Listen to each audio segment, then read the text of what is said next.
স্বাগত জানাচ্ছি একাত্তর জার্নালে, সঙ্গে আছি আমি মাহবুব হাসান। সংবাদ পর্যালোচনা ভিত্তিক নিয়মিত এই অনুষ্ঠানে আমরা খবরের নানান বিশ্লেষণ করি।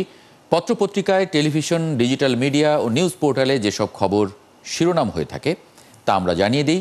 সেই খবরের সঙ্গে যুক্ত মানুষদেরকে আমরা সংযুক্ত করি আমাদের আলোচনার টেবিলে। আমাদের স্টুডিও এবং অনলাইনে যুক্ত থাকা অতিথিরা সেসব খবরের গভীরে ঢোকেন। আজ আমার সঙ্গে আছেন ঢাকা সাংবাদিক ইউনিয়নের সাবেক সাধারণ সম্পাদক সর্দার ফরিদ আহমদ। আপনাকে স্বাগত জানাচ্ছি একাত্তর জার্নালে। সব মিলিয়ে আমরা এই আলোচনাটা একটু এগিয়ে নেব, আরও অতিথি একটু যুক্ত করে নেই আমরা। এই পর্যায়ে রুবাইয়াত সরওয়ার, ব্যবস্থাপনা পরিচালক, ইনোভেশন কনসাল্টিং, ওনাকে একটু যুক্ত করে নিতে চাই। সৈয়দ ইমরান সালেহ প্রিন্স, যুগ্ম মহাসচিব, কেন্দ্রীয় বিএনপি, তাকে একটু যুক্ত করে নেব। একই সঙ্গে যুক্ত করতে চাই মোহাম্মদ ইয়াসিন আরাফাত, কেন্দ্রীয় মজলিসের শুরা সদস্য, বাংলাদেশ জামায়াতে ইসলামীর। স্বাগত জানাচ্ছি আপনাদেরকে। শুরুতে ইয়াসিন আরাফাত, আপনার কাছে একটু জানি যে এর আগের যে জরিপগুলো সেগুলোতে জামায়াতে ইসলামের অবস্থা ভালো বলা হচ্ছিল। জামায়াতে ইসলাম বিএনপি থেকে একটা মোটামুটি দূরত্ব রেখে এগিয়েছিল। এই জরিপটাতে বলা হচ্ছে যে জামায়াতে ইসলামের প্রতি ভোট দেবার মানুষের সংখ্যা সেই জরিপের তুলনায় কম। এই জরিপটাকে কিভাবে দেখছেন আসলে? রাহিম, সম্মানিত দর্শকবৃন্দ এবং সঞ্চালক সহ বিজ্ঞ আলোচক যারা যুক্ত আছেন সকলকে ধন্যবাদ জানাচ্ছি। দেখেন, বাংলাদেশে বিভিন্ন জরিপ, এক এক জরিপ এক এক উদ্দেশ্যে ব্যবহার করা হয়। ইতিপূর্বে আপনারা লক্ষ্য করেছেন যে কোনো জরিপে 20% দেখিয়েছে, কোনো জরিপে 34% দেখিয়েছে, কোনো জরিপে 30% দেখিয়েছে। কিন্তু যারা সব সময় জামাতের ভোট 4-5%-এর বেশি না, তাদের জন্য তো অন্তত এখানে বোঝা যাচ্ছে যে জামাতের আগের অবস্থানের চাইতে কয়েক ডাবল গুণ বেশি জনসমর্থন জামাতের পক্ষে রয়েছে। এখানে উল্লেখযোগ্য সংখ্যক দেখবেন যে তরুণ ভোটাররা বিগত সময়ে ভোট দিতে পারেনি, সে তরুণদের বেশিরভাগ অংশ অন্তত এই জরিপে বিএনপির চাইতে অনেক বেশি। আমাদের বিশ্বাস হচ্ছে এটা এক ধরনের জরিপ, এটার কোনো উদ্দেশ্য থাকতে পারে, কিন্তু আপনি বলছেন যে সব জরিপই বিভিন্ন ধরনের উদ্দেশ্যে করা হয়। তা আগের জরিপটাও কি কোনো উদ্দেশ্যে করা ছিল? না, আমি বলছি যে কোনো না কোনো জরিপ কোনো উদ্দেশ্যে থাকে, কিন্তু কার কি উদ্দেশ্য সেটা আমরা বলতে পারছি না। কিন্তু আমাদের কাছে যে তথ্য, সে তথ্য হচ্ছে জামাত ইসলামীর গ্রহণযোগ্যতা এবং রুট লেভেল পর্যায়ে জামাতকে ভোট দেওয়ার জন্য এদেশের জনগণ, বিশেষ করে নারী পুরুষ নির্বিশেষে যে অপেক্ষা করছে আশা নিয়ে, সেই জায়গায় এই জরিপের চাইতে অনেক অনেক বেশি অবস্থান জনগণের মাঝে আসে এবং সেটি ইনশাআল্লাহ আগামী দিনের ভোটে প্রমাণিত হবে। আচ্ছা, তার মানে আপনারা এই জরিপটা মানছেন না? আপনারা না, আমি মানছি না সেটা বলিনি। আমি বলছি অন্তত 30% যদি আমাকে দেখায়, আমি সমালোচনার জবাবে বলছি, যারা 4-5%-এর বেশি জামাতের ভোট নেই বলে, তাদের জন্য এখানে কত ডাবল বেশি সমর্থন জামাতের পক্ষে রয়েছে। আমার এই জায়গা থেকে আমার বক্তব্য হচ্ছে 30% যেখানে এসেছে সেখানে এটা 40% উপনীত হওয়া বা বিজয়ী পর্যায়ে যাওয়া অবস্থা জামাত ইসলামের রয়েছে। জি, রুবাইয়াত সরওয়ার, কি মন্তব্য করবেন? কোনো কি উদ্দেশ্যে কি জরিপ করা, এটা নিয়ে? আচ্ছা, দুটো বিষয় স্পষ্ট করতে চাই। উদ্দেশ্যের ব্যাপারটা যদি বলি, সেটা হচ্ছে যে বাংলাদেশে আসলে কখনো আপনার আনবায়াসড আপনার যে national opinion poll survey, political poll survey, যেগুলো আমরা আমেরিকায় দেখে থাকি, ইউরোপে দেখে থাকি, ইভেন এশিয়ার অনেক দেশে থাকে, এগুলো কখনো দেখিনি। সবসময় রাষ্ট্রীয় পৃষ্ঠপোষকতায় অথবা কোনো দলীয় পৃষ্ঠপোষকতায় আপনার এই ধরনের পোলগুলো হয়েছে। এখন ধরেন আমি যদি কোনো একটা রাষ্ট্রীয় পৃষ্ঠপোষকতায় এটা করি, তাহলে কিন্তু দেখা যাবে যে উনাদের উদ্দেশ্যকে সামনে রেখে আমাকে পোলটা ডিজাইন করতে হবে। একইভাবে যদি আমি আপনার কোন একটা দলের হয়ে পোল করি, তখন কিন্তু তার সেই দলটার উদ্দেশ্যকে সামনে রেখে করতে হবে। কিন্তু আমাদের কিন্তু এই পোলটাতে সেই রকম উদ্দেশ্য নাই। আমরা যেটা দেখাতে চাচ্ছি সেটা হচ্ছে স্ট্যাটাস কো। আমরা যেটা দিতে চাচ্ছি সেটা হচ্ছে দলগুলোকে এবং বাংলাদেশের অন্তর্বর্তীকালীন সরকারকে যে বর্তমানে কি পরিস্থিতি বিরাজমান সেটা সম্পর্কে ধারণা দেওয়া।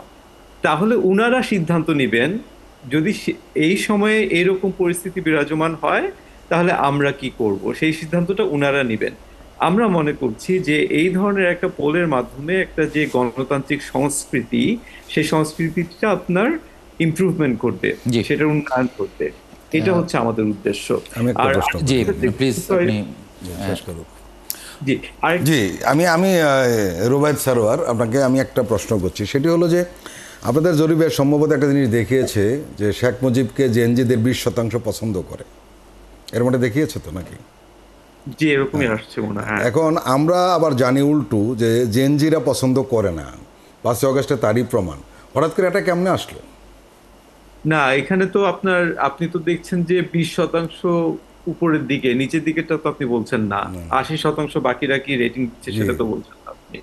তা আপনি তো এখন জেনজিদের সবাই কি আপনার শেখ মুজিবকে আপনার অগ্রহণযোগ্য বলেছে কিনা, এটাই হচ্ছে জনমত জরিপের সবচেয়ে বড় আপনার শক্তি, তাই না? যে এটা আরেকটা প্রশ্ন করি, যেটা সবচেয়ে সাধারণ মানুষের প্রশ্ন, সেটি হলো যে যখন কোনো নির্বাচন সামনে আসে তখন এই ধরনের জরিপ শুরু হয়, এটাই স্বাভাবিক। আপনার কাছে আমার প্রশ্ন, আপনাদের এই জরিপের টাকার যোগানদাতা কারা?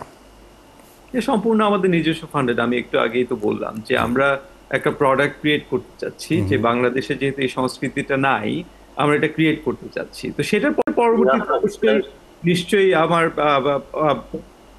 ধরেন এটা থেকে পলিটিক্যাল কনসালটেন্সি শুরু হতে পারে, যেটা ইন্ডিয়ায় হচ্ছে, তাই না? কিন্তু এই মুহূর্তে আমার সেটা নাই। কিন্তু আমার দিক থেকে বা ইনোভেশনের দিক থেকে আমাদের অবস্থানটা সুস্পষ্ট, যে আমরা একটা প্রোডাক্ট, একটা মার্কেট ক্রিয়েট করতে চাচ্ছি। এখন সেই মার্কেটটার ফলশ্রুতিতে আমরা মনে করি যে পলিটিক্যাল পোল কনসাল্টিংটা তৈরি হবে, সেটা কমার্শিয়াল, সেটা কিন্তু এখনো তৈরি হয় নাই। বর্তমানে এটা আনফান্ডেড, এটা আমাদের নিজস্ব। জি সৈয়দ ইমরান, আমি 30 সেকেন্ড একটু যোগ করতে চাই। জি 30 সেকেন্ডস। জি জি, সেটা হচ্ছে দেখেন এখানে ওনাদের জরিপে আসছে যে গ্রামাঞ্চলে জামাত ইসলামের কার্যক্রমের প্রতি মানুষের গ্রহণযোগ্যতা, সন্তুষ্টি বেড়েছে এবং জেনজিদের জামাতের প্রতি জনসমর্থনটা বেড়েছে। তাহলে আপনাকে স্ট্যাটিস্টিক্যালি দেখা যাচ্ছে যে এই দুইটা যদি বাড়ে তাহলে জামাতের উপর তো আগে চেয়ে বাড়ার কথা, কিন্তু ওনারা সেখানে কমে দেখেছেন। আর বিএনপির উল্লেখযোগ্য কোনো কার্যক্রম এই সময় ছিল না, যার কারণে তাদের সমর্থনটা আগে থেকে বাড়তে পারে। বরং বিভিন্ন কর্মকাণ্ডের মাধ্যমে এই পর্যন্ত যতগুলো জরিপ এসেছে প্রত্যেকটা জরিপে কিন্তু বিএনপির ভোট কমেছে। ওনারা সেখানে গ্রামীণ পরিবেশে যদি জামাতের সমর্থন বাড়ে, কার্যক্রমের প্রতি সন্তুষ্ট বাড়ে, জেনজিদের তারা যদি জামাতের প্রতি আস্থা বাড়ে, তাহলে উল্টো আপনার রিপোর্টটা হওয়ার কথা ছিল। একটা প্রশ্ন ইয়াসিন সাহেবকে একটু আমি করতে চাচ্ছি, সেটি হলো যে সেটি হলো যে আমরা একটা জরিপে যে জিনিসটা দেখি, যে জরিপ করুন না কেন, প্রবলেমটা হয় কি, যার পক্ষে যায় সে বলে জরিপ ঠিকঠাক আছে, আর যার বিপক্ষে যায় সে বলে না, জরিপ তো ঠিক নেই।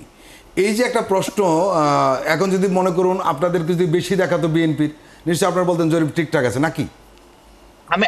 আমি এক কথা জরিপ ব্যাঠিক বলিনি, আমি জরিপের কয়েকটা লজিক্যাল পয়েন্ট আপনার সামনে দাঁড় করালাম। আপনি দুটো জায়গায় জামাতের অগ্রসর মানে আপনি দেখালেন, কিন্তু দুটো জায়গায় যেমন গ্রামীণ যদি শ্রেণী সমাজকে আপনি দেখান, শহরে আসন কয়টা, শহরের আসনের চাইতে গ্রামের আসন বেশি। তো সেখানে যদি আমার সমর্থন বাড়ে, সেখানে যদি আমার প্রতি জনগণের আস্থা বাড়ে, তাহলে আমার ভোট তো অটোমেটিক বেড়ে যাওয়ার কথা। আমার জেনজি যারা বর্তমান জেনারেশন যারা, একটু রুবায়েত স্যারের কাছ থেকে একটু তাহলে একটু জানি। রুবায়েত স্যারের কাছ থেকে, জি রুবায়েত স্যার। আমি খুব একটু স্পষ্ট করি, হ্যাঁ, এখানে কোনো কিছু আমার নিজের দেখানোর বিষয় না, যেটা রেজাল্ট আসবে সেটাই আপনারা দেখছেন, ঠিক আছে? আচ্ছা, আরেকটা জিনিস যেটা আপনার সামনে আনতে হবে সেটা হচ্ছে যে আমাদের জরিপ যখন মার্চে আমরা করেছিলাম তখন বিএনপি পেয়েছিল 41.7%। এটা কিন্তু রিভিলড এর মধ্যে, মানে কি, যেটা হচ্ছে আমাদের তখন 10,560 স্যাম্পলের মধ্যে খুব সম্ভবত 4,250 এরকম একটা স্যাম্পল তারা কাকে ভোট দেবে সিদ্ধান্ত নিয়েছে এবং ভোটটা কাকে দেবে সেটা বলেছে। আর এবার এটা 4,750 খুব সম্ভবত। তো সেটার মধ্যে আমরা গতবার বলেছিলাম যে জামাত পাচ্ছিল 31.5, বিএনপি পাচ্ছিল 41.7। এবার বিএনপি পেয়েছে 41.3, জামাত পেয়েছে 30.3, ঠিক আছে? তো আমাদের রেজাল্ট কিন্তু আপনার খুব বেশি পরিবর্তন হয় না, মোটামুটি এক জায়গাতেই অলমোস্ট এক জায়গায়। এবং আমরা যেটা একটা সার্ভে যখন আপনার যদি আকাশ পাতাল হয়ে যায় তাহলে আপনারা বলতে পারেন যে উদ্দেশ্য নিয়ে কথা বলতে পারেন, হ্যাঁ। তো এখানে তাহলে এটা কিভাবে এরকম, আপনার যদি কোনো ম্যাজিক না, র্যান্ডম স্যাম্পলিং যখন হবে, যখন সার্ভেটা মজবুত হবে, তখন এইভাবেই আপনারা রেজাল্ট পাবেন। আবার আরেকটা জিনিস দেখেন, যখন আমরা জিজ্ঞেস করেছি সবচাইতে উপযুক্ত দল নির্বাচন করুন, যেখানে 10,413 স্যাম্পলে সবাই আনসার করেছে, সেখানে বিএনপি কে বলেছে 39% সবচাইতে উপযুক্ত, জামাতকে বলেছে বা 27.5 if I am not wrong, আমাকে যেটা দেখতে হবে।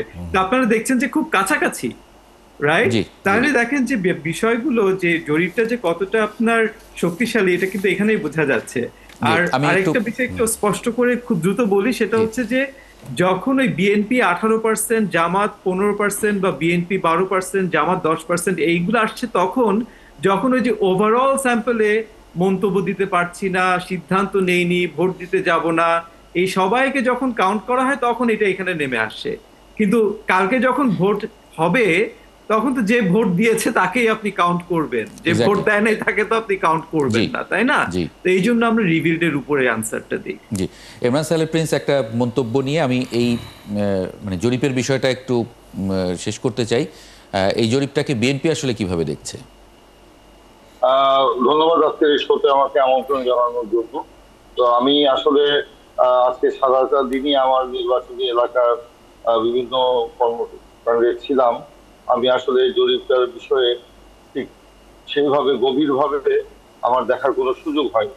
আমি বিভিন্ন আহ, আহ, সংবাদপত্রের অনলাইনে এই জরিপটা যে প্রকাশিত হয়েছে, জাস্ট কিছু চোখ বোলানো হয়তো আমার সম্ভব হয়েছে। সে কারণে এটা ডিপে আমি যেতে পারছি না, এই জন্য আমি আন্তরিকভাবে দুঃখিত। তবে নির্বাচনের সামনে আসলে তো বিভিন্ন সময় বিভিন্ন জরিপ পরিচালনা করা হয় এবং সবার প্রতি সম্মানও আমাদের আছে। আমরা এটা নিয়ে সেরকম কোনো প্রশ্ন উত্থাপন করতে চাই না। এক মিনিট তবে বিরতির পরে। আজকে এই জরিপগুলো কি বৈজ্ঞানিক ভাবেই করা হচ্ছে, নাকি এটা আপনার মানে যথাযথভাবেই করা হচ্ছে, নাকি এটা যথাযথভাবে করা হচ্ছে না, সেটা কিন্তু প্রশ্ন থেকেই যায়। প্রিন্স ভাই একটা প্রশ্ন আপনার কাছে, সেটি হলো যে এই জরিপে দেখিয়েছে যে 41.30% উত্তরদাতা পছন্দের দল হলো বিএনপি, আর জামাত ইসলামীকে পছন্দ করছেন 30.30% উত্তরদাতা। আপনারা তো বলতেন যে জামাত ইসলামের ভোট হলো 4 থেকে 5% অথবা সর্বোচ্চ 8%। এই যে বিশাল পরিমাণটা বেড়ে গেল, এটাকে আপনারা কিভাবে দেখছেন?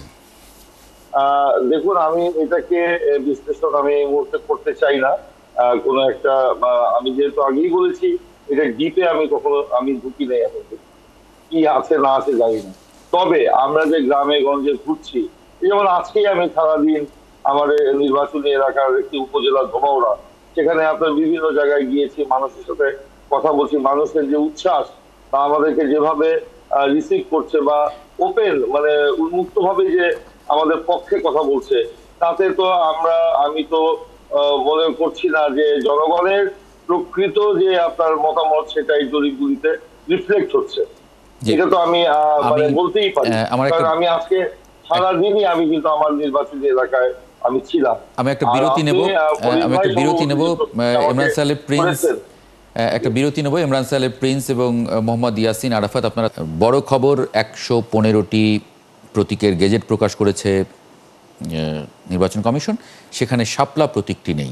এটা নিয়ে একটু আলোচনা করতে চাই। ফরিদুল হককে একটু যুক্ত করে নেব, যুগ্ম সদস্য সচিব এনসিপি। ফরিদুল হক, এনসিপির যে কাঙ্ক্ষিত প্রতীক শাপলা, সাদা শাপলা বা লাল শাপলা যেটাই হোক, শেষ পর্যন্ত আপনারা এরকম বলেছিলেন, সেটা থাকলো না। প্রতিক্রিয়া কি?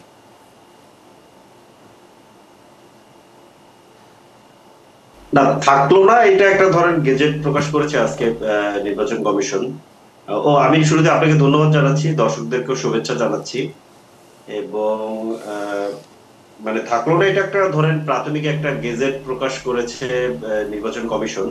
কিন্তু আমরা মনে করি যে আমরা যে যুক্তি দিয়েছি এর আগেও, এবং ধরেন আজকেও আমরা একটা লম্বা চিঠি দিয়েছি নির্বাচন কমিশনকে, যে কেন কি কি কারণে নির্বাচন কমিশনের তালিকায় শাপলা থাকতে পারে, এবং সেটার জন্য কি কি আইনগত যে যুক্তিগুলো তারা দেখিয়েছেন সেটাকে আমরা আসলে খণ্ডন করেছি, এবং জনগণের চাহিদা সবকিছু মিলে আমরা বলেছি। এবং আমরা আশা করি, এখনো কথাবার্তা চলতেছে, যে এখনই এটাকে ফাইনাল ধরে নেওয়া যা, মানে আমরা অন্তত ধরে নিচ্ছি না, আমরা মনে করি যে এখনো সুযোগ আছে। নির্বাচন কমিশন এখনো চাইলে, কিংবা এখনো জি শুনতে পাচ্ছেন? জি ফরিদুল হক, শুনতে পাচ্ছি, কন্টিনিউ করুন। জি, নির্বাচন কমিশন চাইলে এখনো এইটাকে আপনার ধরেন ইয়ে করার সুযোগ আছে বলে আমরা মনে করি। আমরা আজকেও নির্বাচন কমিশনকে আবেদন জানিয়েছি, আমরা একটা লম্বা চিঠি দিয়েছি। এটা আমাদের ইয়ে থেকে আমরা রিলিজও দিয়েছি। সো এখনো সুযোগ আছে আমরা মনে করি, আমরা মনে করি যে এখনো সুযোগ আছে। প্রশ্ন জি, ফরিদুল হক, আমরা দেখলাম যে আসলে শাপলা প্রতীক নিয়ে আপনাদের অনেক দিন ধরে খুব ঝামেলা চলছে, এবং আমার ব্যক্তিগতভাবে গণমাধ্যম কর্মী আমার মনে হয়েছে যে এটা খুব তাড়াহুড়ো করে সম্ভবত গ্যাজেটটা প্রকাশ করে ফেলেছে। কারণ হলো শাপলা প্রতীক নেই, এটা যোগ করা যেত, কোনো সমস্যা নেই। কিন্তু আমার আপনার কাছে প্রশ্ন, কেন শাপলা প্রতীক তারা দিলেন না? যে যুক্তিটা দিয়েছেন যে যেহেতু তাদের তালিকায় নেই, এটা কোনো যুক্তিই হতে পারে না। আরও কোনো যুক্তি কি তারা দিয়েছেন? না, আমি আসলে খুব বিস্তারিত আর যুক্তিগুলো আমি আসলে জানি না। মানে যেটা হচ্ছে তালিকায় নেই, এবং আরেকটা কথা এসেছিল যে এটা আসলে জাতীয় প্রতীক সংক্রান্ত একটা বিতর্ক তোলার চেষ্টা করা হয়েছিল। আমরা কিন্তু এগুলোর জবাব দিয়েছি, এবং এটা কেন থাকতে পারে সেটাও আমরা বলেছি। আজকে আমরা প্রায় আমি বলি যে আমাদের প্রায় 5 পাতার আমরা একটা চিঠি নির্বাচন কমিশনকে আজকে আমরা দিয়েছি যে কেন শাপলা প্রতীক হিসেবে থাকা উচিত, এবং এই প্রতীকের আমরা দাবিদার কেন, সব পুরো ব্যাখ্যা দিয়ে একটা লম্বা চিঠি আজকে আমাদের আহ্বায়ক জনাব নাহিদ ইসলাম কর্তৃক স্বাক্ষরিত একটা চিঠি আজকে আমরা নির্বাচন কমিশনকে এটা দিয়েছি। তো এখন এইটা যেটা হয়েছে যে আমরা বারবারই আশঙ্কা প্রকাশ করেছি মিডিয়াতে, কিংবা ধরেন বিভিন্ন জায়গাতে, আমাদের বিভিন্ন প্রোগ্রামে, টক শোতে আমরা বারবার এই আশঙ্কা প্রকাশ করেছি যে নির্বাচন কমিশনকে কেন যেন কখনো কখনো মনে হয় যে ওনারা সম্ভবত কোনো একটা চাপে আছেন, কোনো একটা বিশেষ মহল থেকে ওনাদেরকে একটা চাপ দেওয়া হয়, যে জায়গাটাতে আসলে এনসিপির সাথে তাদেরকে একটা মুখোমুখি জায়গাতে দাঁড় করিয়ে দেওয়া। কিন্তু এটা আসলে যদি এই ধরনের কোনো ব্যাপার থেকে থাকে মানে তাহলে এটা উচিত না। আর যদি এটা না থাকে, নির্বাচন কমিশনের আসলে এগিয়ে এসে এটা পরিষ্কার করা দরকার যে না, এটা নাই। কারণ নির্বাচন কমিশনকে কিন্তু নিরপেক্ষ হতে হবে। ফরিদুল হক, আপনাদের একজন নেতা সার্জিস আলম বলেছেন, ফরিদুল হক একটা প্রশ্ন, আপনাদের নেতা সার্জিস আলম বলেছেন যে শাপলা প্রতীক যদি না দেয় তাহলে আপনারা নির্বাচন করতে দিবেন না, বা নির্বাচন কিভাবে হবে সেটা দেখবেন, এই ধরনের কথা উনি বলেছেন। কি বলবেন? এইটা আসলে একটা ধরেন মাঠের রাজনৈতিক বক্তব্য। এটা তো ধরেন আমরা তো প্রবল ভাবে দাবি জানাচ্ছি, এবং আমাদের সারা দেশের নেতা কর্মী, আমাদের সাথে যারা যুক্ত, যারা আমাদের সাথে কাজ করতেছেন, যারা আমাদেরকে ফলো করেন, এবং আমাদের যারা সমর্থক, তাদের দিক থেকে ব্যাপক মাত্রায় চাপ আছে যে শাপলাই আমাদের একমাত্র প্রতীক হতে হবে। আপনার বিকল্প প্রতীকের কথা ভাবছেন না? আমরা নির্বাচনে যাব না, এই ধরনের একটা কথা আমাদের কর্মী সমর্থকদের মধ্য থেকে আছে। তো সেই চাপের জায়গা থেকে ধরেন আমরাও অনেকটা ধরেন মনে করেন যে এখন শাপলার ব্যাপারটা এনসিপির জন্য খুব ইচ্ছা নিরপেক্ষ না। শাপলা ছাড়া আমাদের জন্য মুভ করাটাও খুব কঠিন হয়ে গেছে মানে সময় সময়, কারণ শাপলা এত জনপ্রিয় হয়ে উঠেছে। মানে নতুন একটা রাজনৈতিক দলের আকাঙ্ক্ষা যেমন মানুষের মধ্যে ছিল, এনসিপি কে দিয়ে মানুষ এই আকাঙ্ক্ষাটা যেভাবে পূরণ করতে চাচ্ছে, পাশাপাশি বিশেষ করে তরুণরা পাশাপাশি একটা নতুন মার্কা হিসেবে শাপলাকে তারা খুব ভালোভাবে একসেপ্ট করেছে। আমি একটা প্রান্তিক প্রশ্ন আপনাকে করি, জি ফরিদুল হক, একটা প্রান্তিক প্রশ্ন করি আপনাকে, সেটি হলো যদি শাপলা প্রতীক না দেয় তাহলে কি করবেন? এটা এখনই তো আসলে বলা যাচ্ছে না মানে ঠিক কি করব। তবে আমরা শাপলা প্রতীকের দাবিতে আমরা এখনো অনড়, আমরা জোর দাবি জানাবো, এবং আমরা নির্বাচন কমিশনের যে পর্যায়ে আরো একাধিকবার কিংবা আরো যতবার বসতে হয়, যত সেটা আমরা করব। একটু মন্তব্য নিয়ে নেই মোহাম্মদ ইয়াসিন আরাফাত, আপনার এই বিষয়ে আপনার একটু মন্তব্য নিয়ে নেই। প্রয়োজনে আমরা নিব। ইয়াসিন আরাফাত আছেন আমাদের সঙ্গে? জি জি জি, এ নিয়ে আপনাদের একটা মন্তব্য নিয়ে নিতে চাই। উনি বলছিলেন যে পরেও যুক্ত করার সুযোগ আছে, পরে কি সুযোগ আছে গেজেট হয়ে যাওয়ার পর? আমি আপনার মাধ্যমে খবরে যেটা জানলাম, যদি আজকে বা কিছুক্ষণ আগে বা সন্ধ্যার পরে যদি গেজেট প্রকাশ করে থাকে, আমার মনে হচ্ছে ওনাদেরকে শাপলা না দেওয়ার উদ্দেশ্যে গেজেটটা প্রকাশ করা হয়েছে, এটা আমি ধারণা প্রকাশ করছি। তো একটা দলের ইচ্ছা বা আকাঙ্ক্ষার জায়গা থেকে শাপলা প্রতীক দেওয়া উচিত বলে আমি মনে করি। সেক্ষেত্রে নিশ্চয়ই রাজনৈতিক দল হিসেবে তারা সেক্ষেত্রে তাদের ভূমিকা পালন করবে। এখানে অন্য কারো কোনো ইচ্ছা বা অনিচ্ছার বিষয় আছে কিনা, যেমন আমি প্রথম পর্বে যে কথাটা বলেছিলাম যে জরিপগুলো প্রকাশ হয় কিছুটা কোনো জায়গায় উদ্দেশ্য থাকে। যেমন ঢাকা বিশ্ববিদ্যালয়ের ডাকসু নির্বাচনের আগে হঠাৎ করে একটা জরিপ প্রকাশ হলো, যে জরিপে 45 কি 46% বলা হলো আবিদকে, আর 9% বলা হলো সাদিক কায়েমকে। অথচ অন্যান্য জরিপগুলোতে কিন্তু তার বিপরীত।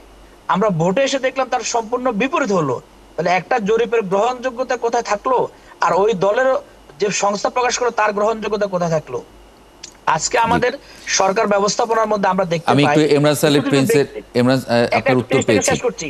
জি, নির্বাচন কমিশনে ইতিমধ্যে এনসিপি তারা বলেছে এই কথা, নির্বাচন কমিশনে এরকম কিছু ব্যক্তি থেকে থাকতে পারেন যারা এনসিপি এগিয়ে যাক বা তারা শাপলা প্রতীক পাক, এটা তারা চায় না। আপনিও এরকম বলছেন যে এটা তড়িঘড়ি করে সন্ধ্যার পরে দেয়া, বা আপনি মনে করেন যে এটা এনসিপি কে শাপলা যাতে না দেয়? ইমরান সালেহ প্রিন্সের মন্তব্যটা একটু নেব। ইমরান সালেহ প্রিন্স, আপনি এরকমটি কিছু মনে করেন কিনা যে পরবর্তীতেও পাওয়া সম্ভব, যেমন বলছিলেন ফরিদুল হক যে এটা পরেও যুক্ত হতে পারে, আবার ইয়াসিন আরাফাত বলছিলেন যে এটা তড়িঘড়ি করে দেওয়া হয়েছে যাতে তারা শাপলা প্রতীকটি না পায়। ইমরান সালেহ প্রিন্স, দেখুন, শাপলা প্রতীক দেওয়া বা না দেওয়ার ব্যাপারে চূড়ান্ত এখতিয়ার হচ্ছে আপনার নির্বাচন কমিশনের। এখন নির্বাচন কমিশন শাপলা প্রতীক কেন আপনার এই নির্বাচনী প্রতীকে সংযুক্ত করতে পারছে না, ইতিমধ্যেই দু একবার তারা সেই ব্যাখ্যাটাও হাজির করেছে। তারা বলেছে শাপলাটা হচ্ছে আমাদের জাতীয় ফুল, এবং সেই জাতীয় ফুলকে কোনো একটা দলের প্রতীক হিসাবে তারা এখানে দিতে চাচ্ছে না। তারপরেও শাপলা দিলেও আমাদের কোনো আপত্তি নাই, না দিলেও কোনো বিষয় না।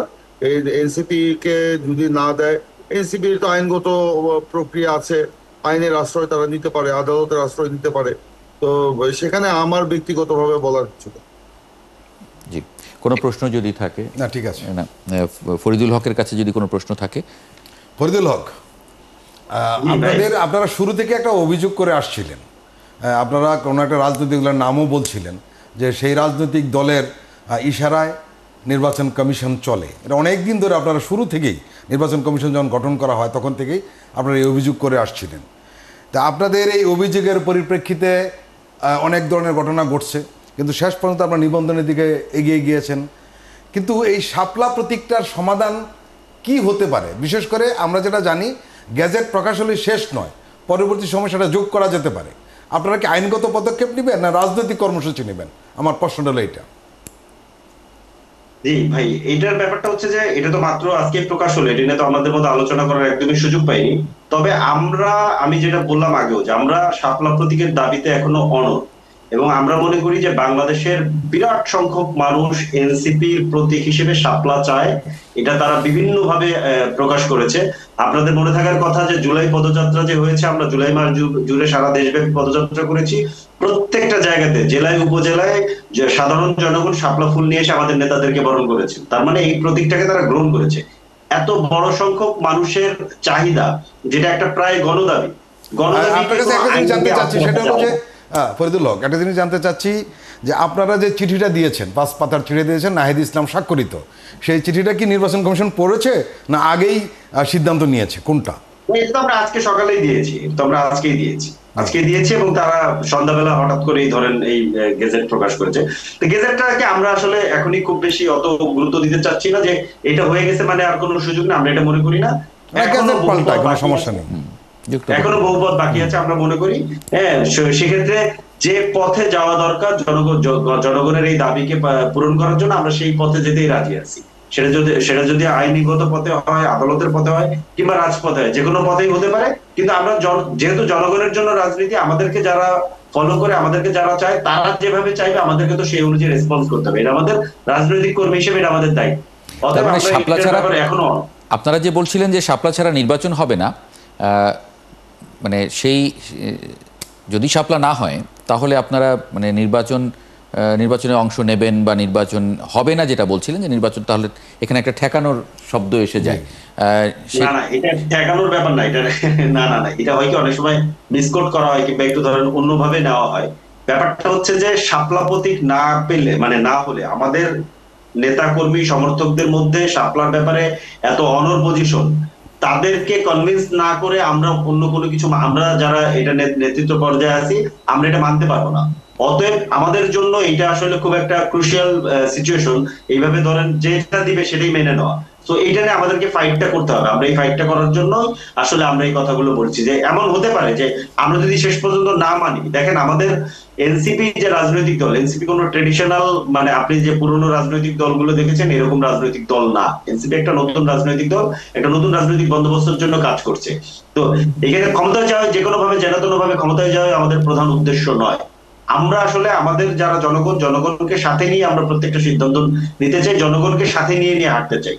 অতএব এই যে গণদাবি আমাদের উপরে আরোপ হয়েছে কিংবা আমাদের উপরে এসেছে যে শাপলা এনসিপির প্রতীক, সেটাকে সম্মান রেখে আমরা আমাদেরকে ওই পদক্ষেপ আমাদেরকে নিতে হবে।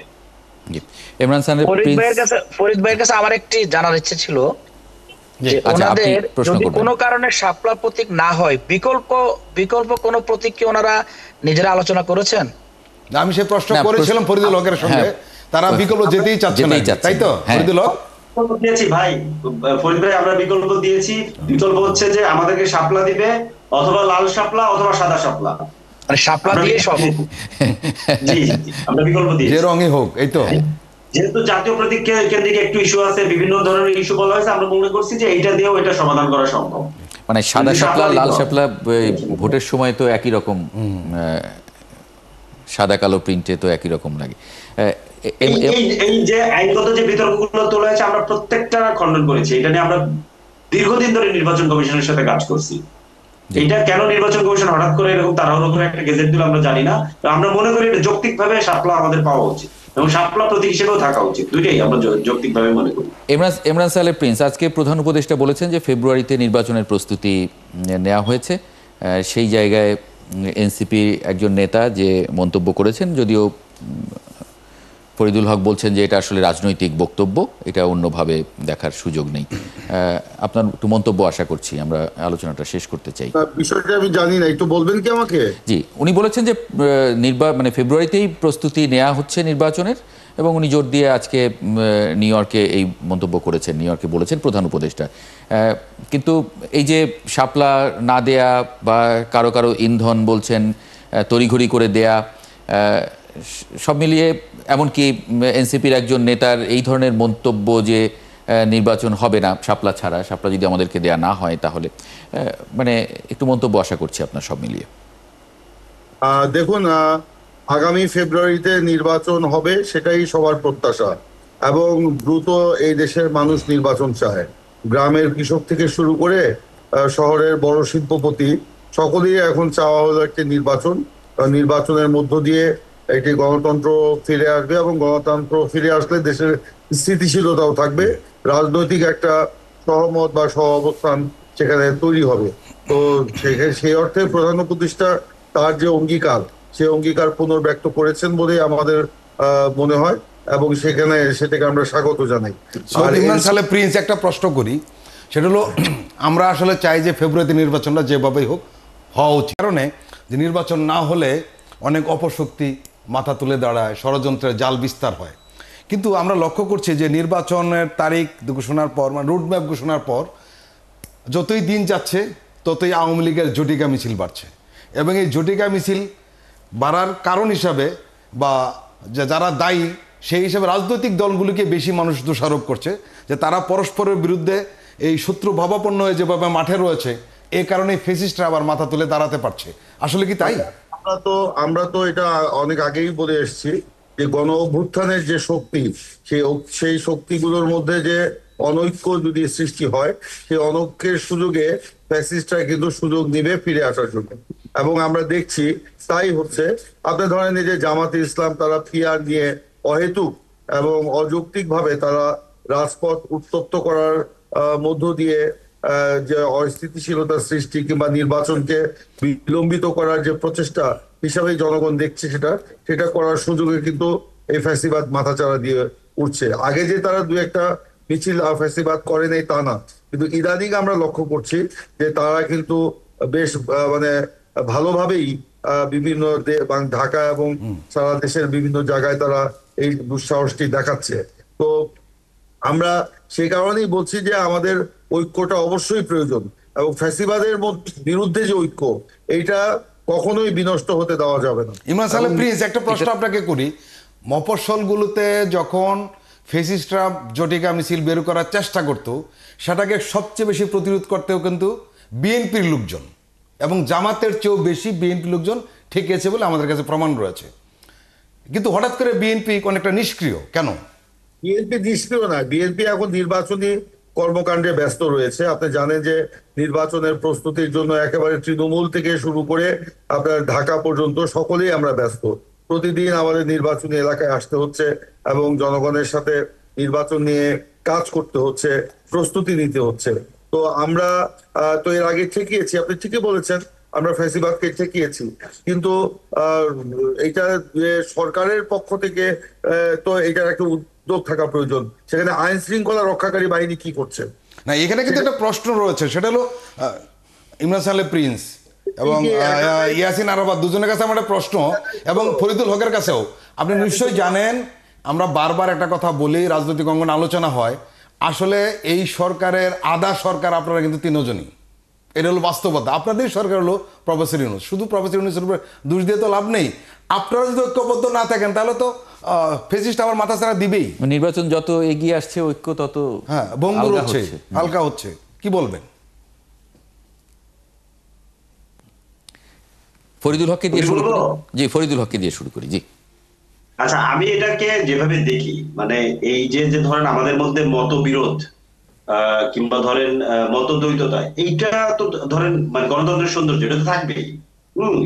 কিন্তু ফ্যাসিস্ট প্রশ্নে আমি মনে করি বাংলাদেশে আমরা ফ্যাসিবাদ বিরোধী লড়াইয়ে যারা ছিলাম, আমরা প্রত্যেকে এক। ধরেন আমি একটা মানে কল্পিত চিত্র যদি বলি, ধরেন বিএনপি এবং এনসিপি একই পাশাপাশি জায়গাতে ধরেন পরস্পর বিরোধী কোনো প্রোগ্রাম করতেছে কিংবা কোনো বিক্ষোভ সমাবেশ করতেছে, এরকম পরিস্থিতিতেও যদি শুনি যে কাছাকাছি আরেকটা জায়গাতে আওয়ামী লীগের লোকজন জড়ো হচ্ছে, আমি নিশ্চিত যে নেতারা যদি ঘোষণা দিতে নাও পারে, বিএনপি এবং এনসিপি কর্মীরা একত্রিত হয়ে আওয়ামী লীগকে প্রতিহত করতে যাবে। অতএব আমি মনে করি যে সামগ্রিকভাবে মানে আমাদের গ্রেটার ঐক্যটা আছে, এটা নিয়ে কোনো সমস্যা নেই। কিন্তু কেউ কেউ তো ফরিদুল হক এখানে একটা মোটা দাগে প্রশ্ন কিন্তু এসছে। কেউ কেউ জাতীয় পার্টিকে নির্বাচনে দেখতে চায়, কেউ আওয়ামী লীগকেও দেখতে চায়, ইনক্লুসিভ নির্বাচনের প্রসঙ্গ আসছে। আপনি যেভাবে হালকা করে দেখছেন, আমরা সাধারণ মানুষ কিছুটা আতঙ্কিত, আমরা এত হালকা করে দেখতে পাচ্ছি না। কি বলবেন? আমি এটা এখনো মনে করি না এটা খুব শক্তভাবে এসছে। আমি এটা মনে করি না। গতকালকে মির্জা ফখরুল ইসলাম আলমগীর সাহেবের যে বক্তব্যটা এসছে, আমি গতকালকে এটা এক জায়গায় বলেছি যে এখন পর্যন্ত উনি অফিসিয়ালি কোনো রেসপন্স করেন নাই। এটা খুবই সম্ভাবনা আছে, আমি এখনো ধরে নিতে চাই, বিশ্বাস করতে চাই যে খুবই সম্ভাবনা আছে উনি এইভাবে বলেননি। এবং যেহেতু এটা একটা ইন্ডিয়ান মিডিয়া থেকে এসছে, ইন্ডিয়ান মিডিয়া খুবই পরিকল্পিতভাবে আমাদের মধ্যে ফাটল ধরানোর জন্য এই ধরনের একটা লিডিং নিউজ করেছে, আমি খুব পরিষ্কারভাবে। এখন আমি আস্থা রাখতে চাই বিএনপির উপরে এবং আমাদের অন্যান্য যারা মানে ফ্যাসিবাদ বিরোধী লড়াইয়ের সহযোগী আছে তাদের উপরে আমি আস্থা রাখতে চাই। আমরা এই জায়গাতে আমি মনে করি আমরা কেউ কম্প্রোমাইজ করবো না। আমাদের মধ্যে দ্বিমত থাকবে, আমরা ধরেন প্রতিযোগিতা করবো, সেটা হবে, এটা নিয়ে অসুবিধা নেই। ইয়াসিন আরাফাত। দেখেন, এই বিষয়ে আমি একটু বলবো। আমাদের ইমরান সালেহ প্রিন্স ভাই, তিনি বিএনপির সিনিয়র নেতা, তিনি দুটো শব্দ ব্যবহার করেছেন, যে শব্দটা আমি আপত্তিকর মনে করি। একটা হচ্ছে কর্মসূচিকে অহৈতুক কর্মসূচি বলেছেন, আর কর্মসূচি পালনের ক্ষেত্রে জামাত ইসলামী জনগণের উপস্থিতিতে যে ব্যাপক ধরনের কর্মসূচি হচ্ছে, এটিকে তিনি বলছেন দুঃসাহস দেখাচ্ছে। এটা তো রাজনীতির ভাষা হতে পারে না। ওনারা আওয়ামী ফ্যাসিবাদের পতনের পরদিন থেকে লাগাতার কর্মসূচি করেছেন, জেলায় করেছেন, উপজেলায় করেছেন, ছাত্রদের কর্মসূচি করেছেন, যুবকদের কর্মসূচি করেছেন, নির্বাচনের দাবিতে 3 মাসের আলটিমেটাম দিয়েছেন, 6 মাসের আলটিমেটাম দিয়েছেন। তখন কি আমরা কি কখনো বলেছি ওনারা অহৈতুক কর্মসূচি করছেন? কিন্তু এই জায়গা থেকে এখন যখন আমরা কর্মসূচি পালন করছি, সেটাকে অহৈতুক বলা এবং এই কর্মসূচির বিস্তৃতি ব্যাপক হওয়ার কারণে এটাকে দুঃসাহস দেখানো, এই শব্দগুলো তো আমাদের জাতীয় ঐক্যের জন্য হুমকি। দেখেন, আওয়ামী ফ্যাসিবাদ আজকে তারা যে কোনো ফাঁক ফোকরে তারা চেষ্টা করবে উত্থান করার জন্য, কিন্তু 2000 মানুষকে তারা হত্যা করার পরে, 50,000কে আহত করার পরে আমাদের এক জায়গায় তো অন্তত একমত থাকতে হবে। সে জায়গায় আজকে বিগত 2 দিন ধরে যে রিপোর্টটা পত্রপত্রিকায় আসছে, যদিও বিএনপি অফিসিয়ালি ফেসবুক আমরা দেখেছি, তারা এইটাকে স্ট্রংলি প্রতিবাদ না করলেও তার এটা সত্য নিয়ে তারা কিছু আপত্তি জানিয়েছে। কিন্তু মোটা দাগে আমরা যারা বিশ্বাস করি যে বিএনপি তো আসলে এ ধরনের চায়, তারা চায় না যে জামাত ইসলামী আজকে 30% ভোটের কথা আসছে, জামাত ইসলামীকে তারা 4-5-10% বেশি দিতে চায় না। সেখান থেকে তো মূল সমস্যাটা হচ্ছে জনগণ কাকে গ্রহণ করছেন, এটাকে আপনি রিসিভ না করেন। জনগণ নির্বাচনের কোন পদ্ধতিকে গ্রহণ করছেন সেটাকে আপনি রিসিভ না করে আপনি যদি কর্মসূচি পালন করেন, যেটাকে রাজনৈতিক অধিকার, সাংবিধানিক অধিকার, সেটাকে অহেতুক কর্মসূচি বলেন কিংবা দুঃসাহস দেখানো বলেন।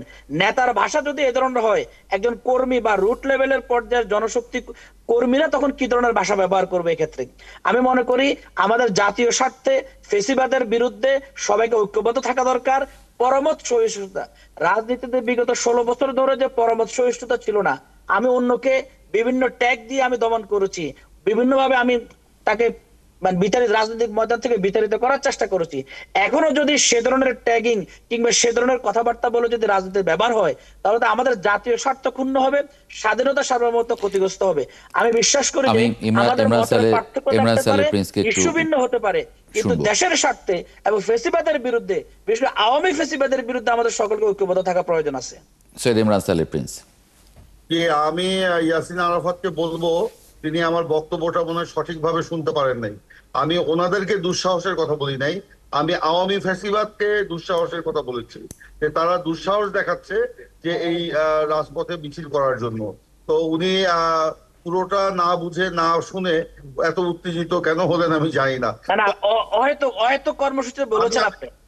আমি বলছি, আমি আপনাদের বক্তব্য, আপনাদের আন্দোলনকে অহেতুক বলেছি, অযৌক্তিক বলেছি, এবং যে সেটার যথার্থ কারণও রয়েছে। কারণ আপনারা যে এই যে মাসের পর মাস চলে আসা আপনার যে ঐক্যমত্য কমিশনের যে বৈঠক, একটি বারের জন্য সেই বৈঠকে আপনারা এই নিম্ন কক্ষে পিআর পদ্ধতিতে নির্বাচনের দাবি সংযুক্ত করার কথা বলেন নাই। আজকে সেখানে না, অবশ্যই আমরা বলেছি আমরা সেখানে পথে এখানে এসছেন, এবং আপনি বলেছেন আপনাদের আন্দোলনে জনগণের সম্পৃক্ততা। জনগণকে তো আপনারা বুঝানি নাই পিআরটা কি, জনগণের সম্পৃক্ততা নাই। প্রথম যে 2-3টা কর্মসূচি আমরা দেখেছি সেখানে কখনোই আমরা জনগণের সম্পৃক্ততা দেখিনি। আপনাদের কর্মী নেতাদের সম্পৃক্ততা ছিল, সেটা ঠিক আছে, কারণ আপনারা সেখানে আমাদের কর্মী নেতারা কি জনগণ না? জনগণ তো পিআর বুঝেই না, পিআর তো জানেই না পিআরটা কি। আমরা এই যে গ্রামগঞ্জে ঘুরতেছি, আমরা চায়ের স্টলে বসে জনগণকে জিজ্ঞেস করি যে পিআর কি জানেন, কেউ বলে যে পেয়ারা, কেউ বলে যে পেয়ালা, ইত্যাদি ইত্যাদি কথা বলে। তো মানুষকে আপনারাও যে 300 আসনে প্রার্থী নামিয়ে দিয়েছেন, তো তারাও তো আপনার এলাকাগুলিতে পিআর জনগণকে বোঝাচ্ছে না, তারা নিজেদের পক্ষে ভোট চাচ্ছে, পিআর নিয়ে কথা বলছে না। তো পিআর নিয়ে আসলেই আপনারা কতটা সিরিয়াস সেটা সন্দিহান রয়েছে। কারণ আপনারা একদিকে পিআর এর কথা বলছেন, আরেকদিকে 300 আসনে প্রার্থী দিয়ে নামিয়ে দিয়েছেন, আরেকদিকে ঐক্যমত্য কমিশনের বৈঠকে একটি বারের জন্য আমরা পিআর এর পদ্ধতিতে নির্বাচন চান নাই নিম্ন কক্ষে। সেই জন্য সন্দেহ হওয়াটা স্বাভাবিক। আর দ্বিতীয়ত যে কথাটি আপনি বলেছেন যে 5ই আগস্টের পর থেকে আমরা প্রতিদিন কর্মসূচি দিয়েছি, 3 মাস 6 মাসের মধ্যে নির্বাচন দাবি করেছি। আমাদের যে সেই সব কর্মসূচি কখনোই আপনার কোনো দাবিতে ছিল না। আমরা বরঞ্চ সেই সরকারকে, আমরা জনগণকে সম্পৃক্ত করার প্রচেষ্টার মধ্য দিয়ে কিন্তু আমরা সেই কর্মসূচি গ্রহণ করেছি। 3 মাস 6 মাসের মধ্যে আমরা কখনোই নির্বাচন চাই নাই। আমরা বলেছি সরকারকে আমরা যৌক্তিক সময় দিতে চাই, সেই যৌক্তিক সময়ের মধ্যে সরকার নির্বাচনের লক্ষ্যে প্রয়োজনীয় সংস্কার শেষ করে তারা নির্বাচন দেবে। কিন্তু আমরা মনে হয় 1 বছর বা 1.5 বছর লেগে যাবে, এটা আমাদের কারো প্রত্যাশা ছিল না, বা আমরা জানতাম না। আমরা উত্তর পেয়েছি। একটু আমরা বলেছি সরকারকে যে আমরা সর্দার ফরিদ আহমেদ রোডম্যাপ চাই। সৈয়দ ইমরান সালেহ প্রিন্স, আমার মনে হয় উত্তর আমরা পেয়েছি। থ্যাংক ইউ সর্দার ফরিদ আহমেদ। আমরা যে ঐক্যের কথা বলছিলাম, সেই ঐক্য তো আসলে স্ক্রিনেই একটা ছোট্ট বিষয়েও দেখা যাচ্ছে যে ভোট যত এগিয়ে আসছে তত আসলে অনৈক্যটা আলগা হচ্ছে। সেটা একটা ছোট্ট মন্তব্য করবেন, তারপরে এই আলোচনাটা আমি শেষ করতে চাই। একটা বিষয় সেটা হলো যে সবাই যে কথাটা বলেছেন এটা খুব ইতিবাচক, যে ফেসিস্টের বিরুদ্ধে সবাই এখনো একজোটে আছে, একমতে আছে, একসঙ্গে রয়েছে। কিন্তু তারা মুখে বলছে বটে, তবে আমরা খুব আস্থাশীল নই। কারণ সাম্প্রতিককালে যে ধরনের কার্যক্রম আমরা দেখছি, কেউ জামাতের কিছু লোক আওয়ামী লীগকে আশ্রয় প্রশ্রয় দিচ্ছে, বিএনপির লোকেরাও দিচ্ছে, এটা আমরা দেখছি 1 নম্বর। আর সবচেয়ে বড় কথা সেটা হলো যে জামাত এবং বিএনপির লোকজন ফেসিটা যখন বিক্ষোভ মিছিলে বেরোচ্ছে, জটিকা মিছিলে বেরোচ্ছে, তারা একসাথে হচ্ছে না, এটা একটা বড় জিনিস। আরেকটা বিষয় সেটা হলো যে এমন কোনো কর্মকাণ্ড করাই যাবে না যে নির্বাচন ক্ষতিগ্রস্ত হয়। জি, আর সবচেয়ে যেটা প্রবলেম হয়েছে সেটা হলো লেভেল প্লেইং ফিল্ড নিয়ে, যে নির্বাচনটা সাধারণ মানুষের মধ্যে আশঙ্কাটা তৈরি হচ্ছে এই কারণে যে নির্বাচনটা শেষ পর্যন্ত কী দাঁড়াবে, বুথগুলিতে ঠিকমতো ভোট হবে না দখল হয়ে যাবে, এই যে একটা আতঙ্ক।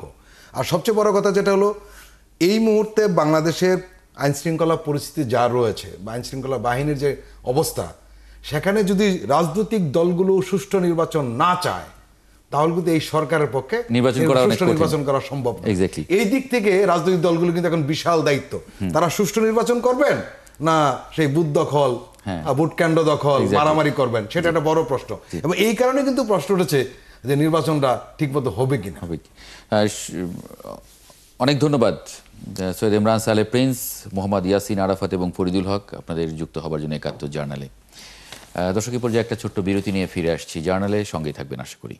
বিরতির পর আরেকবার স্বাগত জানাচ্ছি ৭১ জার্নালে। এই পর্যায়ে একটু আলোচনা করতে চাই বাংলাদেশের প্রতিনিধি দলের উপরে হামলার ঘটনায় দায় এড়াতে পারে না স্বাগতিক দেশ যুক্তরাষ্ট্র, এমন মন্তব্য করেছেন বাংলাদেশে নিযুক্ত দেশটির সাবেক কূটনীতিক জন ট্যানলয়েচ। ৭১কে দেয়া একটি সাক্ষাৎকারে তিনি বলেছেন যে আশা করি দ্রুত সময়ের মধ্যে এ বিষয়ে একটি তদন্ত হবে। অন্যদিকে বাংলাদেশি কূটনীতিকরা মনে করছেন নিশ্ছিদ্র নিরাপত্তা নিশ্চিত করতে প্রাইভেট সিকিউরিটি সার্ভিসের সহযোগিতা নিতে পারত বাংলাদেশ মিশন। আমরা এই বিষয়টি নিয়ে একটু কথা বলবো। আমাদের সঙ্গে একটু যুক্ত করে নিতে চাই নয়ন বাঙ্গালীকে। তিনি ওয়াশিংটন ডিসিতে আছেন, যুক্তরাষ্ট্রে সমাজকর্ম গবেষক। আপনাকে স্বাগত জানাচ্ছি নয়ন বাঙ্গালী আমাদের সঙ্গে যুক্ত হবার জন্য। এই ঘটনায় অনেকে মার্কিন যুক্তরাষ্ট্রের দায়ে দেখছেন বা আরেকটু তারা নিরাপত্তা সহযোগিতা পেতে পারত বাংলাদেশি যে দলটি, তারা এ ধরনের কথা অনেকে বলছেন। যুক্তরাষ্ট্রে এই ধরনের ঘটনাকে আসলে কিভাবে দেখা হয়? ধন্যবাদ ৭১ টেলিভিশন এবং আপনাকে, যিনি আজকে অনুষ্ঠান সঞ্চালনা করছেন। আমি প্রথমেই নিন্দা জানাই যে একটা অনুপ্রেত ঘটনা ঘটেছে, যেটি বাংলাদেশের ভাবমূর্তির জন্য যেটি কোনোভাবেই কাম্য নয়। কিন্তু তারপরেও বাংলাদেশের যে আমরা যে দীর্ঘদিনের রাজনীতির যে সংস্কৃতি আমরা দেখতে পাই এবং আমরা যে সংস্কৃতির সাথে অভ্যস্ত, যে রাষ্ট্রপ্রধান বা রাষ্ট্রের ব্যক্তিবর্গ কোথাও গেলে সেখানে বিরোধী দল তাদেরকে ছোট করা, ডিম মারা, তাদের বিরুদ্ধে মিছিল করা, মিটিং করা, এবং এই যে কালচারটি বিশেষ করে আমাদের দেশের রাজনীতিগুলো, বিশ্বের বিভিন্ন দেশে এই রাজনীতিগুলোর যে প্র্যাকটিস, সেই প্র্যাকটিসটাই হচ্ছে মূল দায়ী প্রথমেই। কারণ এটি এমন না যে আপনি বা আমরা প্রথম দেখছি এই বিষয়টি, এটি অতীতেও আমরা দেখেছি। এবং এইটা কে এটার শুধরাবে এবং এটা কে করবে, এটাও ভিন্ন আলোচনা। মূল আলোচনায় যদি যাই, যে আপনি যে প্রশ্নটি করেছেন যে এটি যুক্তরাষ্ট্র বা তার প্রশাসন সেটি কিভাবে দেখছে, আপনি নিশ্চয়ই জানেন যে যেহেতু এই বাংলাদেশের সাথে সম্পৃক্ত, মানে বাংলাদেশ কিভাবে কাজ করে, যেহেতু বাংলাদেশ এখানে ৩টি লেয়ারে কাজ করছে। এখানে একটি হচ্ছে ধরেন বাংলাদেশের স্থায়ী মিশন জাতিসংঘ, তারা কাজ করছে। একটি কাজ করছে বাংলাদেশ দূতাবাস ওয়াশিংটন, এবং আরেকটি কাজ করছে বাংলাদেশ কনসুলেট অফিস। তার মানে ৩টির সমন্বয়ে এই বাংলাদেশের প্রতিনিধিত্ব করা, তাদের দায় দায়িত্ব প্রোটোকল মেনটেন করা, এবং তাদেরই দায় দায়িত্ব স্টেট ডিপার্টমেন্ট কিংবা ফেডারেলের সাথে যোগাযোগ করে কিংবা সিক্রেট সার্ভিসের সাথে যোগাযোগ করে আরো বেশি নিরাপত্তা বলয় নিশ্চিত করা। তার কারণ যেহেতু এটা এমন না যেটি নতুন হয়েছে বা এটি হবে না, এটি নিশ্চিত ভেবেই কিন্তু তারা থাকছে। কারণ আপনি জানেন যে যখন আসিফ নজরুল সাহেব জেনেভায় গিয়েছিল, সেখানে অনেক বড় সিনক্রিয়েটের শিকার হয়েছে। তারপরে যখন মাহফুজ সাহেব যখন লন্ডনে এবং যুক্তরাষ্ট্রে আসে, সেখানে মানে এটি বিষয়টা হচ্ছে যে সরকারের বিরুদ্ধেই কিন্তু অবস্থান। এমন না যে আপনি রাজনৈতিক দলের নেতারা যদি যায়, এই কয়েকদিন আগেও কিন্তু বিএনপির মহাসচিব জনাব মির্জা ফখরুল ইসলাম আলমগীর সাহেব ঘুরে গেছেন, ব্রেকফাস্টের ইভেন্টে এসেছিলেন এবং ৩ জন প্রতিনিধি এসেছেন। ভারপ্রাপ্ত চেয়ারম্যান তারেক রহমানের কন্যা জাইমা রহমান এসেছিলেন, আমির খুসরো সাহেব এসেছেন। তখন তো কিছুই হয় নাই। তার মানে কি? তার মানে হচ্ছে যে এই আক্রমণটা সরকারে যারা অবস্থান নেয়, সরকারের বিরুদ্ধেই আক্রমণটা, এবং সরকারকে ছোট করা। এবং আচ্ছা, এই কালচার এটা কি অন্য দেশের ক্ষেত্রেও হয়, মানে নাকি মানে বাংলাদেশেই বাংলাদেশিরাই সেখানে আসলে আমাদের দেশের ভিতরকার পলিটিক্সটা ওখানে তারা শো করেন? সব দলেরই ওখানে মানে মিছিল মিটিং সভা হয় বা আক্রমণও করেন এক দল আরেক দলকে, এটা কি অন্য দেশেরও হয়? এইটা আপনি যদি মানে আমাদের মতো করে দেখেন সেভাবে দেখা যাবে না। আমরা এরদোগানের বিষয়টা জানি, মানে অনেক জাতীয় আন্তর্জাতিক ইস্যুতে অনেক আলোচনা, অনেক প্রোটেস্ট, অনেক ডেমনস্ট্রেশন হয়। সেটা হতেই পারে, জাতিসংঘের সামনে হবে, সেখানে হোয়াইট হাউসের সামনে হবে, কিন্তু আমাদের যে কালচারটা হয়ে গেছে, আমাদের কালচারটা খুবই মানে নেতিবাচক এবং দৃষ্টিকটু একটা কালচার, যেখানে শুধু যে আপনি দেখতে পাচ্ছেন যে এয়ারপোর্টে হয়েছে তা না, আপনি যেটা বাংলাদেশ পাড়া বলা হয় জ্যাকসন হাইটস, সেখানে গেলে দেখবেন প্রতিদিন ধাওয়া পাল্টা ধাওয়া, মিছিল মিটিং হচ্ছে। মানে সেখানে কিন্তু বিব্রত সাধারণ বাংলাদেশের মানুষই না, সেখানে বিব্রত সেখানকে যারা বসবাস করে, প্রশাসন তারা বুঝে উঠতে পারে না যে আপনাদের ডিমান্ডটা কার কাছে, কোথায় ডিমান্ডটা, এবং এই ডিমান্ডটা এই পেশ করছেন কার কাছে। সর্দার ফরিদ একটা প্রশ্ন করতে চান আপনার কাছে। নয়ন বাঙালি একটা প্রশ্ন আপনাকে। প্রথম প্রশ্নটা হচ্ছে বড়ভাবে, সেটা নিউ ইয়র্কের ঘটনাটি এটা অনাকাঙ্ক্ষিত নাকি দূতাবাস কর্মকর্তাদের প্রি প্ল্যান্ড, এটা একটা প্রশ্ন উঠেছে। বিশেষ করে একজনের ব্যক্তির ব্যাপারে খুব বড় অভিযোগ উঠেছে, সেটা হলো শোয়েব আবদুল্লাহ। তাকে নেপালে ট্রান্সফার করা হয়েছে, সে বাংলাদেশ দূতাবাসের ডেপুটি চিফ এখন নেপালে। এরপরও সে কীভাবে আবার ওয়াশিংটনে রয়ে গেল এবং পরবর্তী সময় তাকে প্রোটোকলের দায়িত্ব দেওয়া হলো এই বাংলাদেশি অতিথিদেরকে, এটা একটা প্রশ্ন রয়েছে। আরেকটি হলো যে বাংলাদেশের দূতাবাস বিষয়টা তো জানতো যে এরকম একটা ঘটনা ঘটতো, হঠাৎ করে তারা আন্দোলনে নেমেছে বিষয়টা না, তারা যে অত্যন্ত পরিকল্পিতভাবে রয়েছে সেটা সবাই জানতো। কিন্তু আমরা দেখলাম যে দূতাবাসের ভূমিকাটাও কিছুটা মানে তত সক্রিয় না। এবং আরেকটা বিষয়, প্রধান উপদেষ্টা ঠিকমতো বেরিয়ে গেলেন এবং উনি কিন্তু সবাইকে নিয়ে যেতে চেয়েছিলেন, কিন্তু একটা সমস্যা হয়েছিল, সরকারি প্রোটোকল কি জানি একটা জামালা হয়েছিল। কিন্তু আমরা দেখলাম জামাত নেতা ঠিকঠাক মতো বেরিয়ে গেলেন, কিন্তু বাকি দুজন বেরোতে পারলেন না। আমাদের একটু বুঝিয়ে বলবেন বিষয়টা আসলে কি?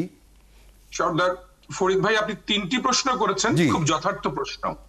প্রথম প্রশ্নটি ছিল এটি মানে বাংলাদেশ মিশনের কিংবা দূতাবাসের, আমি তো বলেছি তিনটা লেয়ারে কাজ করে, তাদের কোন প্রকার গাফিলতি আছে কিনা, নাম্বার ওয়ান। এবং নাম্বার টু হচ্ছে যার কথা বলেছেন যে ব্যক্তিটি শোয়েব আহমেদ, সে যেহেতু ছাত্রলীগের রাজনীতি করে আসছে এবং আওয়ামী লীগের সময় তার অবস্থান, এবং সেটা সে একক না, এই সংখ্যা অনেক রয়েছে। এবং থার্ড কোশ্চেনটি ছিল আপনার জামায়াতের নায়েবে আমির ডক্টর সৈয়দ আব্দুল মাহমুদ তাহের, তার দলের লোকজন ছিল, কিন্তু বিএনপির লোকজন কোথায়? আচ্ছা, তিনটি প্রশ্নের উত্তরই আমি আপনাকে দেই। প্রথম প্রশ্নটি হচ্ছে, আমি শুনছিলাম, আমার মনে পড়লো এখনই, ডক্টর মুর্তজা সাহেবের কথা, গোলাম মুর্তজা, যিনি প্রেস মিনিস্টার, উনি খুব স্পষ্ট করেই বলেছেন যে যেহেতু সিকিউরিটি ক্লিয়ারেন্স এবং তারা ইমিগ্রেশন পার হতে বিলম্ব হচ্ছিল, সেই বিলম্বের নিউজটি যারা আওয়ামী লীগের যে সকল ব্যক্তিরা, ওখানে ফ্যাসিস্টের যে দোসররা, যারা সবসময় বাংলাদেশের এই রাজনীতির চরিত্রটা একটা অ্যাগ্রেসিভ চরিত্র বাংলাদেশে নিয়ে আসছেন দীর্ঘ সময়, ৭১ যেমন নিয়ে আসছিলেন, ৭১ পরবর্তীতেও মানুষ যেমন শান্তিতে ছিল না, ঠিক এখনো এই একটা বড় ধরনের আমরা বিপ্লব ঘটানোর পরেও শান্তিতে নাই। সে কারণেই তাদেরকে কেউ না কেউ ইনফর্ম করতে পারে। খুব স্পষ্ট উনার, আমি যদি ভুল না করে থাকি, উনি বলেছেন যে কেউ না কেউ তাদেরকে জানিয়েছে যে তাদের ক্লিয়ারেন্সে দেরি হচ্ছিল, কারো ফিঙ্গারপ্রিন্ট মিল ছিল না, এবং কারো সিকিউরিটি ক্লিয়ারেন্সের জন্য আলাদাভাবে, যেহেতু আপনি জানেন যে ইমিগ্রেশনে এখানে সবার জন্যই সমভাবে প্রযোজ্য, এটি একটা বিষয় হওয়ার কারণে জানাতে পারে। উনি স্পষ্ট বলেছেন যেহেতু জানাতে পারে, তার মানে জেনেছে কেউ না কেউ। এবং সবচেয়ে বড় জিনিস, আশ্বস্ত করেছেন যেহেতু মামলা করা হবে, নিশ্চিতভাবে বলেছেন মামলা করা হবে। এবং আমি বলতে চাই এখানে সম্পূর্ণভাবে এই মিশন বা এই তিনটি সেক্টরের দূতাবাসের কোঅর্ডিনেশন, এই কোঅর্ডিনেশনের বড় অভাব ছিল এক। আর দ্বিতীয় সমস্যাটি ছিল, সবাই এত বেশি মাত্রায় অন্তর্বর্তীকালীন সরকারের প্রধান উপদেষ্টা এবং তার মন্ত্রী পরিষদ, মানে উপদেষ্টা পরিষদ যারা রয়েছেন, তাদেরকে নিয়ে এত বেশি মাত্রায় ব্যতিব্যস্ত থাকার কারণে তাদের প্রোটোকল সহ সবকিছু। ফলে এখানে যারা অতিথি হিসেবে যাদের সাথে যারা এসেছেন ডক্টর ইউনূস সাহেবের দাওয়াতে এবং এই সরকারের দাওয়াতে, এবং তারা এসেছেন, তারা অবজারভার হিসেবে আসুক কিংবা তারা এই সফরের সঙ্গী হিসেবে আসুক, যে প্রোটোকলই আসুক না কেন, যেহেতু আপনি জানেন যে ইউএন এর এই পুরো সেশনে, জাতিসংঘের এই সেশনে সরকারি দায় দায়িত্বের বাইরে বাহির থেকে সম্পৃক্ত থেকে মানে খুব সক্রিয় ভূমিকা রাখার কোনো সুযোগ নাই। কিন্তু আমি মনে করি যেহেতু এসেছেন, যেহেতু এটা অন্য পলিটিক্যাল সার্কামস্ট্যান্সেস এসেছেন, কিন্তু দায় দায়িত্বটা কিন্তু সরকারের অবশ্যই ছিল। সরকারের বলতে আমি বোঝাচ্ছি অন্তর্বর্তীকালীন সরকার, এবং যে সরকারের দায় দায়িত্ব নিতে ব্যর্থ হয়েছে, এবং মিশনকে খুব ইনস্ট্রাকশন দেওয়া দরকার ছিল যে আমার জন্য তোমরা যতটুকু সক্রিয় থাকবা তার থেকেও বেশি সক্রিয় থাকবা আমার অতিথিদের জন্য, তারা যাতে কোনোভাবেই কোন ধরনের অপদস্থ না হয়, কারণ অপদস্থ হবেই সেটা জানে। কিন্তু আমার কথা হচ্ছে এখানে কেন যেন একটু খুব বুদ্ধিমত্তার সাথে অপদস্থটা ট্রান্সফার করা হয়েছে, ট্রান্সফরমেশন অফ অপদস্থ বলতে পারেন। কারণ যে অপদস্থটা হওয়ার কথা ছিল ডক্টর মোহাম্মদ ইউনূস সাহেবকেই, যে অপদস্থ হওয়ার কথা ছিল তার মন্ত্রী পরিষদকে, উনারা এটাকে সুকৌশলে এই 6 জন রাজনৈতিক ব্যক্তিদেরকে এনে পুরো বিষয়টা এখন দৃষ্টিটা আপনি আলোচনা করছেন, আমি আলোচনা করছি, এবং পুরো বাংলাদেশ আলোচনা করছি। আলোচনাটি হওয়ার কথাই ছিল যে ডক্টর ইউনূসের সময় আছে। জি, এবং সর্বশেষ আপনার যে প্রশ্নটি ছিল যে জামায়াত ইসলাম তো খুব সুন্দর হবে, আসলে জামায়াত ইসলামের আপনি নায়েবে আমির দেখবেন যখন প্রথমেই সবার শেষে উনি ছিলেন, ফলে কি হয়েছে পুরো মানে ঝামেলাগুলো সম্পূর্ণ প্রথম দিককার যারা ছিলেন নেতৃবৃন্দ তাদের উপরে যায়। পাশাপাশি আরেকটি কথা বলে রাখি, যেহেতু টার্মিনাল সংক্রান্ত সমস্যা ছিল, 4 নম্বর টার্মিনাল সংস্কারের কাজও চলছিল, এবং অ্যাপ্রুভালটা দিয়েছিল আসলে 8 নম্বর টার্মিনালে ডেমনস্ট্রেট করার জন্য। জামাতের নায়েবে আমির ইতিমধ্যে বের হয়েই উনি টেক্সট করতে পেরেছেন যে আমরা আসলে বের হচ্ছি 4 নম্বর টার্মিনালে, যেটা অন্যান্য অপরাপর রাজনৈতিক দলগুলো সেই টেক্সট করার সুযোগ পান নাই, যে কারণে তারা চলে আসতে পেরেছে 4 নম্বর টার্মিনালে কিছু সংখ্যক লোক, কিন্তু এখানে আসতে পারেন নাই সবাই। বাকি বিএনপির তো একটা ডেমনস্ট্রেশন হচ্ছে, খুব বড় ডেমনস্ট্রেশন হচ্ছে, প্রচুর ব্যাপক লোক সংখ্যকই ছিল, ফলে না হওয়ার কারণে এখানে এককভাবে তাদেরকে পেয়ে আওয়ামী লীগের লোকরা জানতে পেরেছে, যে জানার দরকার ছিল বিএনপির লোকদের। কারণ স্টেক হোল্ডার সরকারকে সহযোগিতা করবে কে? সরকারকে সহযোগিতা করবে যারা এখানকার এই রাষ্ট্রকে সমর্থন করে, যারা এই অন্তর্বর্তীকালীন সরকারকে সমর্থন করে, এবং যারা আসছে প্রতিনিধি হিসেবে তাদের দল সমর্থকরাই কিন্তু এখানে এসে সরকারকেও সাপোর্ট করবে, এবং সার্বিকভাবে একটা অপদস্থহীন মুক্ত এক সুন্দরভাবে রিসিভ করবে। আপনি কাকে দায়ী করবেন এক লাইনে বলবেন? নয়ন বাঙালি এই ঘটনা যে ঘটলো, আমি এক লাইনে বলতে চাই, প্রথমেই বলতে চাই এই সরকার, আমাদের সরকারই সবচেয়ে বড় দায়ী, অন্তর্বর্তীকালীন সরকার, এবং যে দায়ের কারণেই আজকে মিশন সবকিছু এখনো কোন শৃঙ্খলার মধ্যে নাই। উনি বলছিলেন যে সুকৌশলে এটা এই অপদস্থটা মানে ডাইভার্ট করে ফেলা হয়েছে, মানে যেটা ওনার হওয়ার কথা ছিল সেটা অতিথিদের উপর। অনেক ধন্যবাদ নয়ন বাঙালি আমাদের সঙ্গে যুক্ত হবার জন্য ৭১ জার্নালে। দর্শক, আমরা এই পর্যায়ে একটু আলোচনা করতে চাই আরেকটি গুরুত্বপূর্ণ খবর। প্রথম আলো আজকে শিরোনাম করেছে আমিনুল তামিম নাকি সরকার বিএনপি লড়াই। বিসিবির নির্বাচন নিয়ে তারা বলেছে, এই খবরটি করেছে, এটা নিয়ে একটু কথা বলবো। একটা ছোট্ট বিরতি নিয়ে ফিরে আসছে ৭১ জার্নালে, সঙ্গে থাকবেন আশা। বিরতির আগে যেটি বলছিলাম যে তা মানে বিসিবি সভাপতি বা বিসিবির নির্বাচন নিয়ে আসলে একটা উত্তেজনা বলা যাবে না, এটা একটা চাঞ্চল্য তৈরি হয়েছে। আমরা নিউজটা যদি একটু দেখে নেই। আমিনুল তামিম নাকি সরকার বিএনপি লড়াই।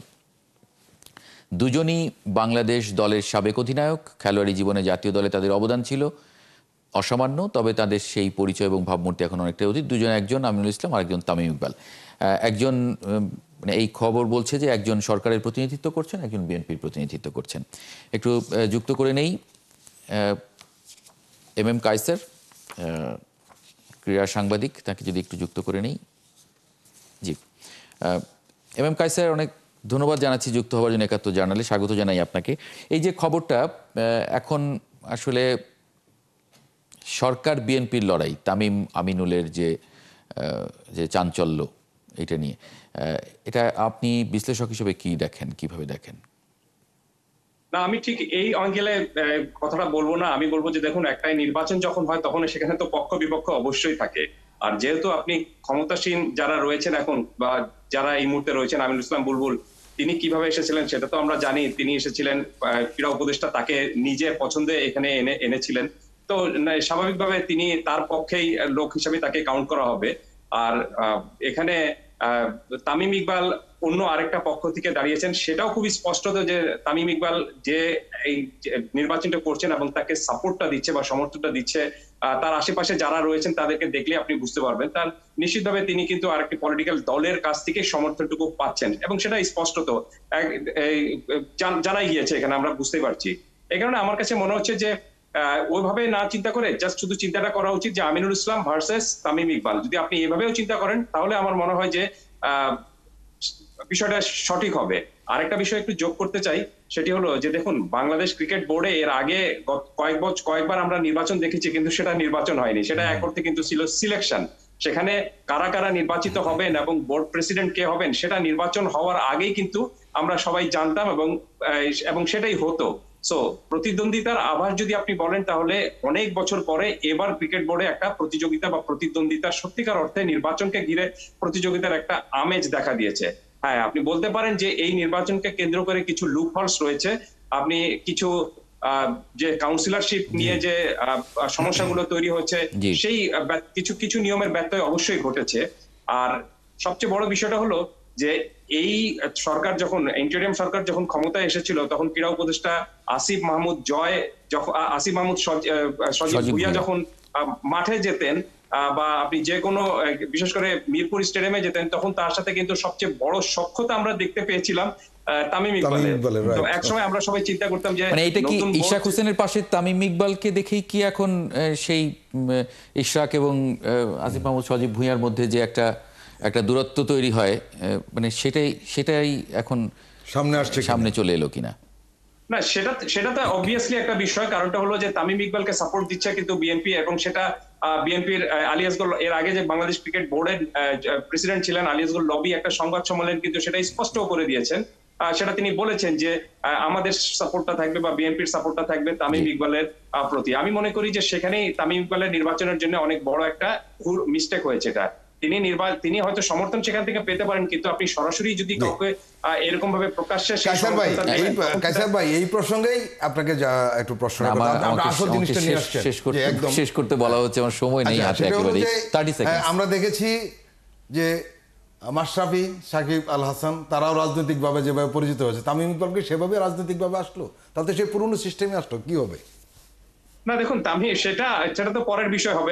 এখন সেটা আমি নিশ্চিত করে বলতে পারি না, কারণ তামিম সাকিব আল হাসান এবং মাশরাফি তো সরাসরি রাজনীতিতে অংশ নিয়েছিলেন।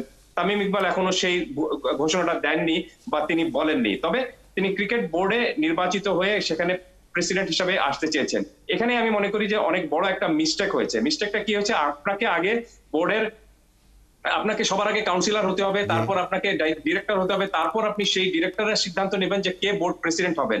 কিন্তু আপনি কাউন্সিলরও হলেন না, আপনি বোর্ড পরিচালক হলেন না, আর সেই সঙ্গে যদি আপনি বলে দেন যে আমি বোর্ডের প্রেসিডেন্ট হব, তখন আমার মনে হয় যে অনেক দূরের চিন্তাটা অনেক আগে করে গঠনতন্ত্র আমাকে শেষ করতে হবে। জি, গঠনতন্ত্র এটাকে এলাও করে না, গঠনতন্ত্র অবশ্যই এটা অ্যালাউ করে। গঠনতন্ত্র যেটা অ্যালাউ করে না সেটা হলো যে কাউন্সিলরশিপ নিয়ে কিছু আপনার জটিলতা তৈরি হয়েছিল, এবং সেই জটিলতার কারণেই এখন ধরেন আপনি এই নির্বাচনটাকে কেন্দ্র করে একটু আলোচনা অনেক ধন্যবাদ এম কায়সার যুক্ত হবার জন্য। আমাকে শেষ করতে বলা হচ্ছে। দর্শক আপনাদেরকেও ধন্যবাদ জানাচ্ছি। আগামীকাল একই সময় ৭১ জার্নাল দেখার আমন্ত্রণ জানিয়ে রাখি, সঙ্গে থাকবেন।